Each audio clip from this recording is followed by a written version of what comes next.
Hola, buenas a todos, todas, todes. Gracias al equipo de Ens Movens por una vez más darnos este espacio para contar lo que estamos viviendo desde Ceuta, y un saludo a las compañeras que nos contáis lo que está ocurriendo también en otras fronteras. Bueno, lo que pasó el otro día en Ceuta, yo creo que todas estamos un poco al tanto, ¿no? Del salto o llegada a nado de casi 8.000 personas se estaba hablando al territorio ceutí de repente. Y bueno, os vamos a contar un poquito cómo lo hemos estado viviendo. Sí que es verdad que se hablaba de que el hecho de que España haya admitido a Gali en un hospital de Logroño puede que haya sido la mecha, pero en ningún caso creemos que sea la causa única y última, sino que ahí había una dinamita ya establecida, ya que estaba ahí, que son las políticas que se vienen desarrollando de externalización, de militarización de fronteras, etcétera. Queremos que esto quede claro, porque ahora mismo vemos a estas miles de personas, pero cuando estamos en el día a día, llegan a nado a Ceuta por goteo, van llegando, pasan las semanas y también se suman cientos de ellos. No es algo extraordinario. Sí, en número, claro.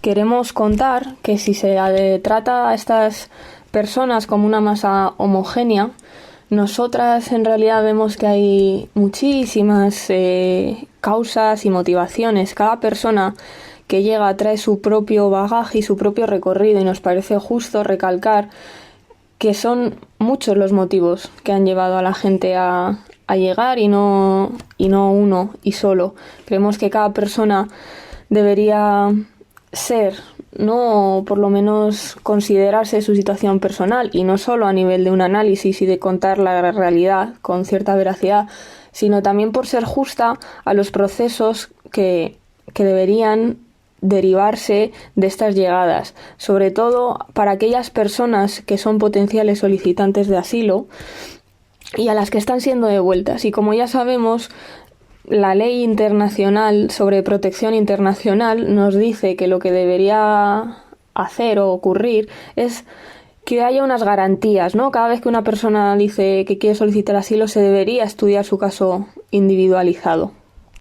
Nos llama especialmente la atención la llegada de muchas personas con un perfil vulnerable, sobre todo menores, y gente que está siendo devuelta a personas solicitantes de asilo, familias con niños, etcétera. Además, nos parece también importante señalar la violencia ambiental que está habiendo en Ceuta, cómo se están ocupando ciertos espacios con tanques, como mandando mensajes, ¿no?, en el territorio, cómo hay personas que están ocupando las calles intentando intimidar, intentando pues eso, mandar ese mensaje de miedo o de tal. Esto conlleva a que muchas personas que han pasado están ahora mismo escondidas, también por las devoluciones masivas que está habiendo, que no están cumpliendo absolutamente ninguna garantía legal, y que creemos que esto será algo a estudiar, o por lo menos a que las autoridades españolas se responsabilicen de todos estos procedimientos.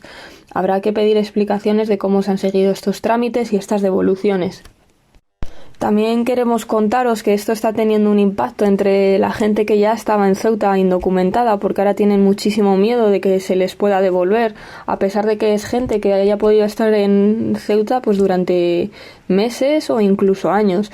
Y hay como un cierto malestar hasta hacia estas personas que acaban de llegar, ¿no? Porque es como que están poniendo un poco en jaque el privilegio, entre comillas, que no es privilegio, de los que ya estaban más o menos tranquilos o sin miedo a ser devueltos a Marruecos. Luego, por otro lado, también está paralizando muchísimos trámites de documentación de extutelados, de asilo, etcétera.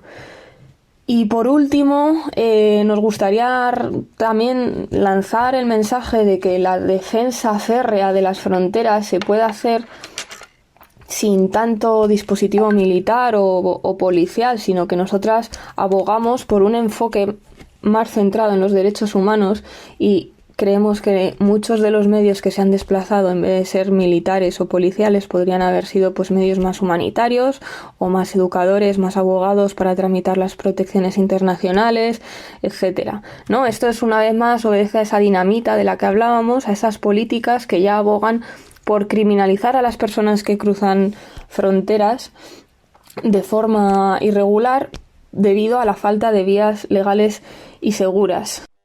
Ahora mismo en Ceuta, así como antes del lunes, nosotras nos centramos en el acompañamiento jurídico, la intervención social y la documentación. Ahora mismo sí que es verdad que estamos repartiendo comida y agua porque vemos que hay una situación de emergencia, la gente está escondida, tiene miedo, intentamos pues paliar eso y por lo menos mandar un calorcito. También agradecer a las personas de Ceuta que se han acercado a llevar comida con bolsas y que la gran mayoría de gente, o si no la gran mayoría, una gran parte de la población ceutí ha respondido ante este fenómeno de esta semana. Queremos agradecer esto y remarcar una vez más que la solidaridad entre las personas es lo que puede salvarnos de esta situación y que esto también es realidad y también es una forma de hacer y transformarla. Un abrazo para todas, os seguiremos contando de aquí desde Ceuta.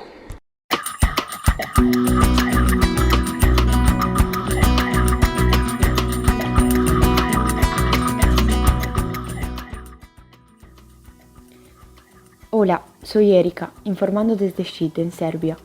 Desde el principio del mes hemos empezado a ver los efectos de la primavera, el sol y el aumento de las temperaturas aquí en Šid.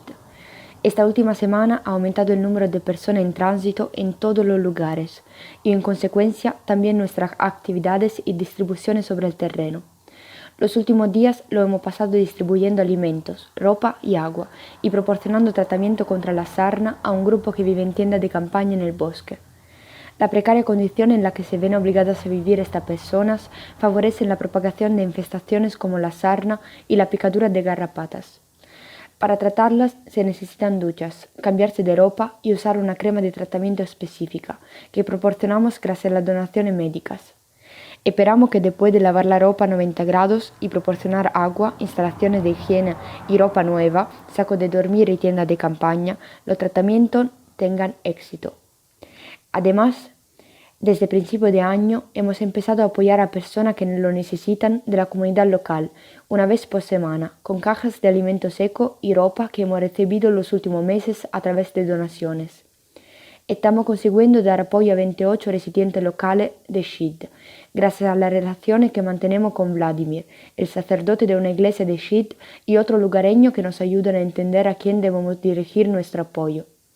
Este contacto con la población local mejora nuestra presencia y el desarrollo de nuestras actividades aquí, ya que posibilita que se construyan puentes y relaciones humanas, que son necesarias para la comprensión mutua de las diferentes experiencias por las que han pasado los locales y la persona en tránsito. Por eso, nuestro amigo y artista Vojin está recogiendo mensajes de la persona en tránsito atrapadas en Serbia y lo relaciona con los de las personas serbias durante la guerra y la migración.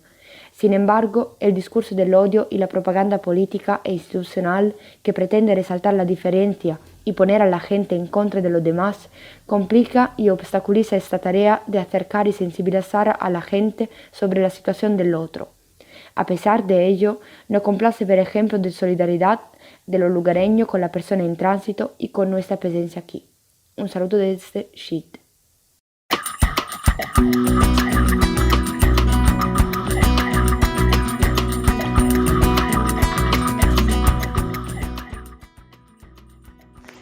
Hola a todo el mundo, soy Bárbara, os hablo desde No Name Kitchen y os voy a contar la situación en el norte de Bosnia. Yo ahora mismo no estoy allí, pero os transmito lo que nos cuentan las compañeras y compañeros que están con muchísimo trabajo. Lo que más ha marcado estos últimos días son los desalojos. Es decir, la policía o las fuerzas especiales se presentan en algún lugar donde habite la gente y las fuerzan a irse a algún lugar remoto o alejado, ¿no? Entonces, ayer por la mañana temprano ya nos imaginamos que podía suceder porque ya se está hablando de la posibilidad de que llegue dinero de la Unión Europea para el campamento del IPA que se quemó en diciembre, y cuando se habla de dinero que llega a la Unión Europea suele haber mucha presión contra las personas para que se vayan a vivir a instalaciones como en este caso el campamento de Lipa, estén o no estén preparadas. Y es una forma de presión a la Unión Europea para los que se usa las personas.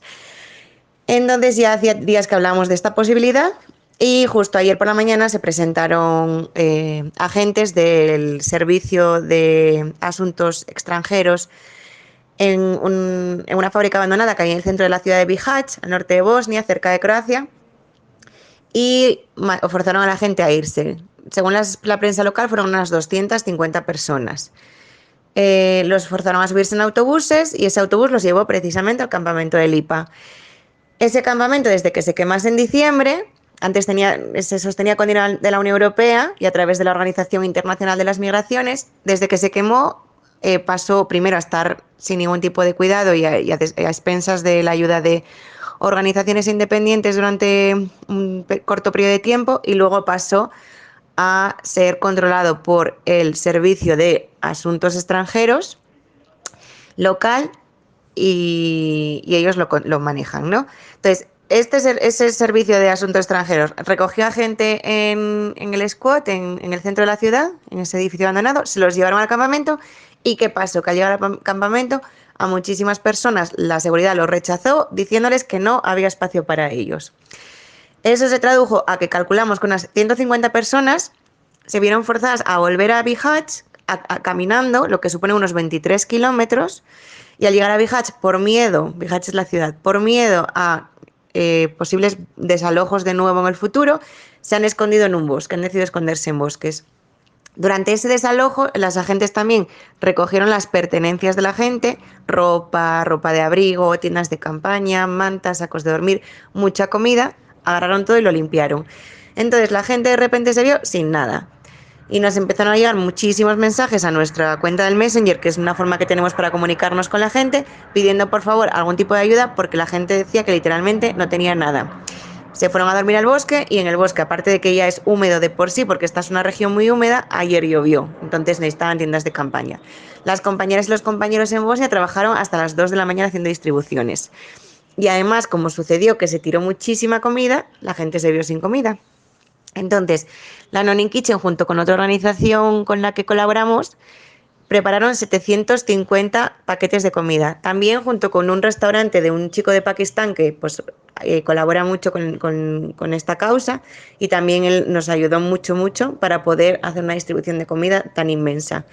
Hay que acordarse que aparte de estos desalojos, el mayor problema es que en el norte de Bosnia, fuera de campamentos, hay unas 1.500 personas, calculamos ahora, que están viviendo fuera de campamentos. La gente que no vive en los campamentos oficiales depende de la ayuda de organizaciones independientes como es Non In Kitchen. Muchos de ellos son niños, niñas, familias enteras y así está la situación. Un abrazo grande.